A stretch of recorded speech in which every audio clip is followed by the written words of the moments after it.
இது இந்த நாட்டில் இருக்கின்ற ஒரு புதிதான ஒரு திட்டம் அல்ல. ஒரு வருடங்களும் ஒரு காலப்போக்கிலேயும் வருகின்ற அரசாங்கங்கள் மக்களை ஈர்ப்பதற்காக மக்களுக்கான ஒரு கொடுப்பனவை வழங்கிவிட்டு அடுத்து வருகின்ற தேர்தலில் தங்களுடைய பேர் நாமத்தை பதித்துக் கொள்கின்ற ஒரு விடயமாகவே நாங்கள் பார்க்கின்றோம்.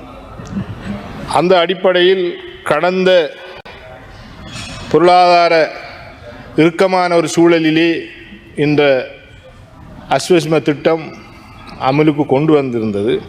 அதிலே உள்வாங்கப்பட்டிருக்கின்ற பயனாளிகள் கணனி முறையிலே சில தரவுகளை 22 தரவுகளை உள்ளடக்கி அதன் மூலமாக அந்த பயனாளிகளை உள்ளீர்ப்பு செய்கின்ற முறைமையை பார்த்தோம். அது இந்த பிரதேசத்தில் இருக்கின்ற பிரதேச செயலாளரோ அல்லது அபிவிருத்தி உத்தியோகத்தர்களோ கிராம உத்தியோகத்தர்களோ அல்லது வேறு சமுத்தி உத்தியோகத்தர்களோ யார் மூலமாகவும் இது தெரிவு செய்யப்படவில்லை என்றும் அதற்கான ஒரு திட்ட வரைவின் மூலம் உள்வாங்கப்பட்டது என்றும் இன்று உள்வாங்கப்பட வேண்டிய கட்டாயமாக இருக்கக்கூடியவர்கள் இந்த நாட்டிலே 35% இந்த திட்டத்தில் உள்வாங்கப்படாமல் வெளியிலே இருக்கின்றார். இவ்வாறு இருந்து கொண்டு புதிதாக வந்த இந்த அரசாங்கமும் அதே நடைமுறைகளை பல மாற்றங்களை செய்வோம் என்று யாருமே உள்வாங்கப்படாத ஒரு சூழ்நிலை காணப்படுகின்றது. குறிப்பாக வறுமை கோட்டின் கீழ் இருக்கின்ற மக்களை ஒரு அடுத்த நிலைமைக்கு கொண்டு செல்வதாக இருந்தால் இவ்வாறு இந்த நாட்டிலே ஏற்பட்டிருக்கின்ற பொருட்களின் விலை மத்தியிலே அது மாத்திரமல்லாமல் மின்சார கட்டணம், நீர் கட்டணம், ஏனைய உணவுகள் இன்று 500 கிராம் மீனோ இறைச்சியோ வாங்குவதற்கு சென்றால் 1500 ரூபாய் தேவைப்படுகின்றது.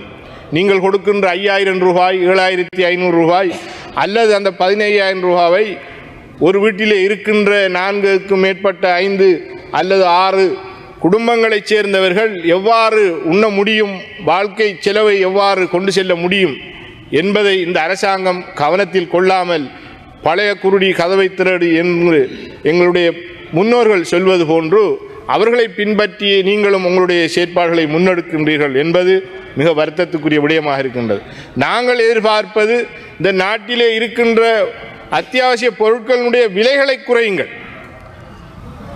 மக்களினுடைய பயன்பாட்டில் இருக்கின்ற நீர் மின்சாரத்தினுடைய கட்டணங்களை, எரிபொருள்களுடைய கட்டணங்களை குறைக்கின்ற போது அதன் மூலமாக மக்கள் ஓரளவேனும் இதிலிருந்து மீழ்ச்சி பெற முடியும்.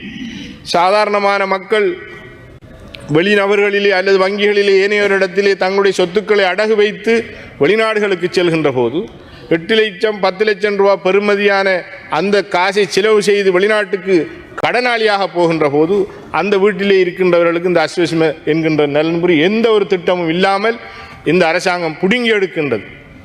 எனவே வறுமை ஒழிப்புக்காக, வறுமை கஷ்டத்துக்காக, தனது வீட்டிலே இருக்கின்ற முதியோர்களுடைய வைத்திய செலவுக்காக, பிள்ளைகளுடைய கல்விக்காக தன்னுடைய வாழ்க்கையை இழந்து வெளிநாடுகளிலே இன்று பரிதாபமான நிலையிலே தங்களுடைய தொழில்களை கஷ்டப்பட்டு செய்கின்ற அந்த நபருக்கும் நன்மை இல்லை, இந்த குடும்பத்துக்கும் எதுவும் இல்லை என்கின்ற அளவிலே எங்களுடைய இந்த வறுமை ஒழிப்பு என்கின்ற திட்டம் இருக்கின்றது. இதற்கான ஒரு மாற்றின் திட்டத்தை உள்வாங்குங்கள், கொண்டு வாருங்கள். இந்த நாட்டிலே இருக்கக்கூடிய எத்தனையோ வளங்கள் இருக்கின்றது, தொழில் வாய்ப்புகளை கொடுங்கள், அதற்கான திட்டங்களை முன்னெடுங்கள். இந்த நாட்டிலே காடுகளாக எத்தனையோ காலகாலமாக செய்கை பண்ணப்பட்ட நிலங்கள் இன்று ஒவ்வொரு திட்டத்தின் கீழும், ஒவ்வொரு அரசினுடைய ஒரு வேலை திட்டத்தின் கீழும் பறிமுதல் செய்யப்பட்டிருக்கின்றது. அது இன ரீதியாக, குறிப்பாக வடகிழக்கில் இருக்கின்ற முஸ்லீம் தமிழ் மக்களுடைய காணிகள் பறிமுதல் செய்யப்பட்டிருக்கின்றது. அதை அவர்களுக்கு செய்கை பண்ணுவதற்கு வழங்குங்கள் என்று சந்தர்ப்பத்திலே கேட்டுக்கொள்வதோடு, விவசாயிகள், மீனவர்கள் போன்றவர்கள் இதிலே பாதிப்புற்றிருக்கின்றார்கள். ஏதோ ஒரு அடிப்படையிலே ஒரு வள்ளங்களை அல்லது ஒரு திருவியிலே ஒரு மோட்டார் பைசிக்கலை வைத்திருந்தால் கூட, அல்லது இந்த நாட்டிலே இருக்கின்ற நகரப்புறங்களிலே இருக்கின்றவர்கள் காணிகளினுடைய விலைகள் கூடுதலாக இருக்கின்றது. எனவே அவர்கள் வீடுகளை கட்டுவதற்காக 2 தட்டு வீடுகளை கட்டுவதற்கு கான்கிரீட் சிலப் போடுகின்ற அந்த வீடுகள் இருப்பவர்களுக்கு கூட இன்று அஸ்வஸ்ம திட்டம் நிராகரிக்கப்பட்டிருக்கின்றது. எனவே ஒரு காணியை வாங்குகின்ற அந்த இடத்திலே 2 வீடுகளை கட்டக்கூடிய வசதிகளை ஏற்படுத்துகின்ற அந்த ஏழை மக்களினுடைய இவ்வாறான அநியாயமாக இந்த வசதி வாய்ப்புகள் பறிக்கப்படுகின்ற இந்த நிலைமையிலிருந்து மக்களை மீண்டெடுங்கள் என்று நாங்கள் கேட்டுக்கொள்கின்றோம்.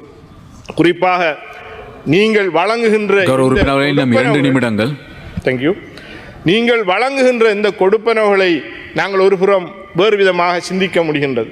நீங்கள் நிதியாக வழங்குகின்ற போது அது வெவ்வேறு தேவைகளுக்காக இந்த மக்கள் இதனை செலவு செய்கின்றார்கள்.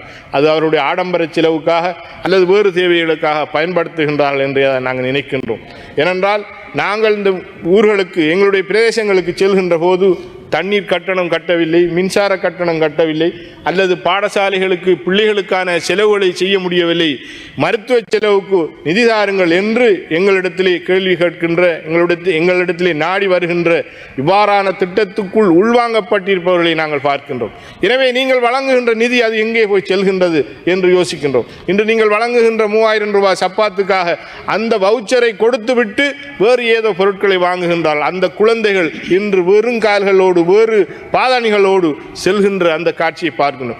ஏன் நீங்கள் இந்த நிதி அவ்வளவையும் ஒரு அரசின் மூலமாக அல்லது பழைய முறையில் இருந்த ஒரு கூட்டுறவு நிலையங்கள் ஊடாக பொருட்களாக இந்த மக்களுக்கு வழங்க முடியாது என்கின்ற விடயத்தை பார்க்கின்றோம். அது கடந்த கால அரசாங்கங்களிலே ஊழல்கள் நிறைந்ததாக காணப்பட்டது என்று நீங்கள் கூறுகின்றீர்கள். நிச்சயமாக அதை நாங்கள் ஏற்றுக்கொண்டால் நீங்கள் சுத்தமானவர்கள், உங்களுடைய ஆட்சிக்கு கீழே இருப்பவர்கள் மிக திறமையானவர்கள், கை அழுக்கப்படாதவர்கள் என்று கூறுகின்ற உங்களை வைத்து ஏன் இந்த திட்டத்தை இந்த மக்களுக்கு செய்ய முடியாது என்று நாங்கள் சந்தர்ப்பத்தில் கேட்கின்றோம்.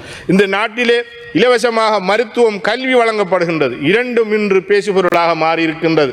முதலாவதாக கிழக்கு மாகாணத்திலே மருத்துவ சேவை இன்று 2-3 நாட்களாக தொடர்ச்சியாக ஸ்தம்பித நிலைக்கு வந்திருக்கின்றது. ஒரு வைத்தியருக்கு எதிராக ஏனைய வைத்தியர்கள் சேர்ந்து முறையிட்ட முறைப்பாட்டை இந்த அரசாங்கம் செவியேற்றுக் கொள்ளவில்லை, அதற்கான தீர்வை வழங்கப்படவில்லை என்பது வைத்தியர்களுடைய பிரச்சனை. ஆனால் நாங்கள் இன்று பேசுவது இந்த வைத்தியத்தை இலவசமாக பெற்றுக்கொள்கின்ற மக்கள் இன்று பணங்களை செலவழித்து வேறு தனியார் வைத்திய நிலையங்களுக்கு சென்று சிகிச்சை பெற வேண்டிய துர்ப்பாக்கிய நிலை இருக்கின்றது. இன்று கிட்னி வருத்தம் ஏனைய நோய்களினால் பாதிக்கப்பட்டவர்களுக்கு வைத்தியசாலையிலே வைத்தியம் செய்ய முடியாது. இவ்வாறான வைத்தியங்களை வெளியிலே சென்று செய்வதாக இருந்தால் பாரிய நிதி செலவுகள் தேவைப்படுகின்றன. எனவே எளிய மக்களுடைய பிரச்சனையை தீருங்கள். அடுத்ததாக கல்வியினுடைய விடயம், கல்வியிலே மாற்றங்கள் கொண்டு வர வேண்டிய கட்டாய தேவை இருக்கின்றது. நாங்கள் அதுக்கு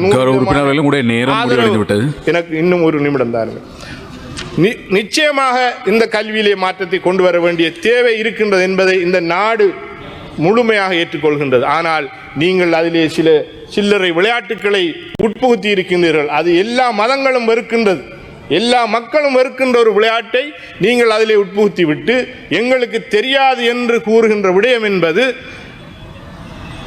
முழு பூசணிக்காய் சோற்றுக்குள் மறைக்கின்ற ஒரு விடயமாக பார்க்கின்றோம். இதே போன்றுதான் 343 கண்டெய்னருக்கும் இன்னும் எதுவுமே தெரியாது என்று கூறுகின்ற ஒரு விடயத்தை போல அதைவிட ஒரு பரிதாபம் விடயமாக இன்று இந்த செக்ஸ் என்கின்ற ஒரு கல்வியை உட்புகுத்தி விட்டு அதற்கு என்ன நடக்கின்றது என்று பார்ப்பதற்காகவே நீங்கள் விளையாடுகின்றீர்களா என்று மக்கள் கேள்வி கேட்கின்ற ஒரு நிலைமையை பார்க்கின்றோம்.